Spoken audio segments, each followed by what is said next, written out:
Como lo imposible alude a algo que de ningún modo puede realizarse, el hecho de que esta santa sea considerada abogada de lo que se juzga inviable y de las causas perdidas da idea de la fe que tuvo, con su paciencia, fidelidad y obediencia, soportando cuantiosos sufrimientos, arrebató del cielo la gracia de difíciles conversiones que a muchos se les habrían antojado de todo punto irrealizables. Pero ella sabía que para Dios todo es posible, aunque para los hombres no lo sea, y Él la bendijo con numerosos dones y prodigios. Había nacido hacia el año 1381 en Rocca Porena, Italia. Sus padres, Antonio y Amata, eran de edad avanzada, y aunque precozmente deseó convertirse en religiosa agustina en Casia, ellos decidieron desposarla con Paolo Ferdinando Mancini, que acarreaba una indeseable fama debido a su carácter pendenciero. Era bien conocido por tratarse de un oficial responsable de una guarnición.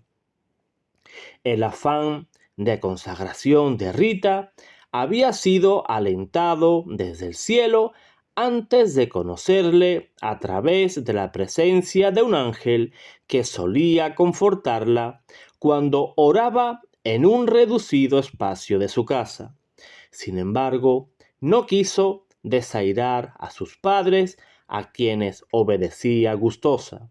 Además, era una época en la que se respetaban escrupulosamente compromisos como los que había contraído en su nombre siendo ella una adolescente.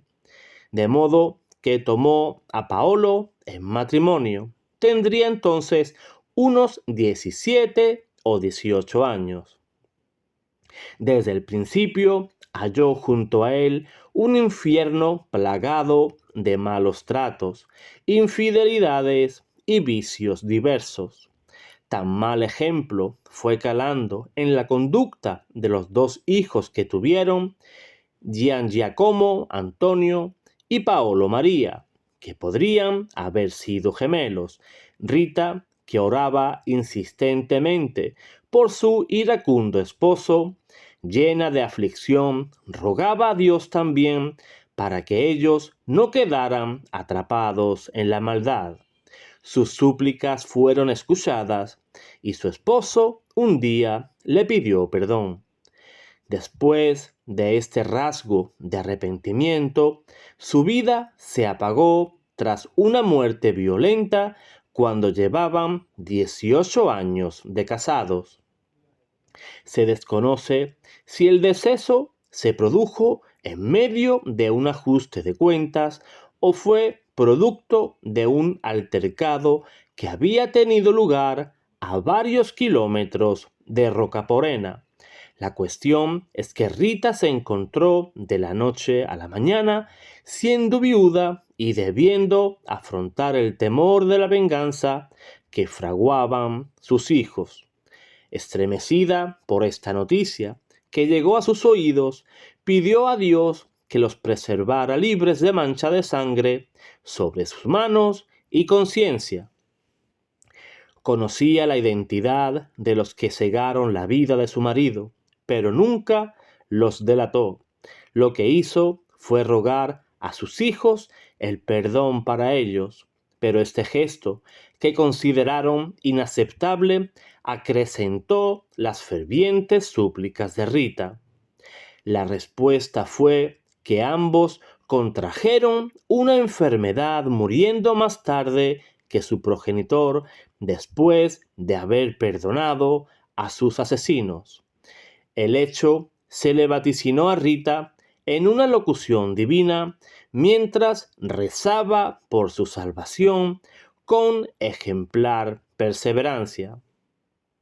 Sola en el mundo podía cumplir su sueño de convertirse en agustina en el convento de Santa María Magdalena de Casia, pero el hecho de haber estado casada constituyó un veto para la admisión y también influyó que una de las religiosas fuese pariente de su marido. Insistió hasta en 3 ocasiones, recibiendo una negativa en todas ellas. Se cuenta que a través de San Agustín, San Juan Bautista y San Nicolás de Tolentino se obró el milagro de hallarse dentro del convento a pesar de estar herméticamente cerradas sus puertas, por lo cual dio lugar a su aceptación porque las religiosas tomaron lo sucedido como algo prodigioso. Ingresó en el convento hacia 1407, heroica en su vida religiosa como lo había sido anteriormente. Vivió sumida en la oración, realizando severas penitencias, fidelísima en la observancia de la regla y a cualquier indicación recibida. No puso en tela de juicio el hecho de tener que regar una viña seca, como le pidió la superiora que hiciera con objeto de probarla, sino que todos los días se cuidó de que a la planta no le faltase agua. El Viernes Santo de 1432, después de escuchar un sermón de San Jacobo de la Marca en el que habló de la coronación de espinas, Rita, que tenía devoción por la pasión de Cristo, quedó profundamente conmocionada. En su celda, orando ante el crucifijo, pidió a Cristo ardorosamente poder unir sus sufrimientos, aunque fuesen modestos, a los suyos. Entonces sintió un agudo dolor en la frente, producido por una astilla de madera que se le clavó en la sien. Y aunque le extrajeron este signo estigmatizador de la pasión, la herida periódicamente se le abría. Llegó a producir tal hedor que tuvo que permanecer recluida para no importunar a la comunidad. En su oración suplicaba: «Oh amado Jesús, aumenta mi fe y paciencia en la medida que aumentan mis sufrimientos». Así se mantuvo 15 años hasta su muerte. Únicamente cesó tal fenómeno místico de forma momentánea durante el viaje que efectuó a Roma para asistir a la canonización de San Nicolás. Al regresar al convento, volvió a manifestarse.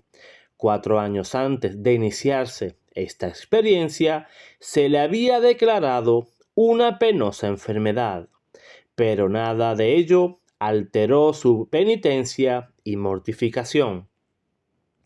Cercano su óbito en la estación invernal, recibió la visita de un familiar.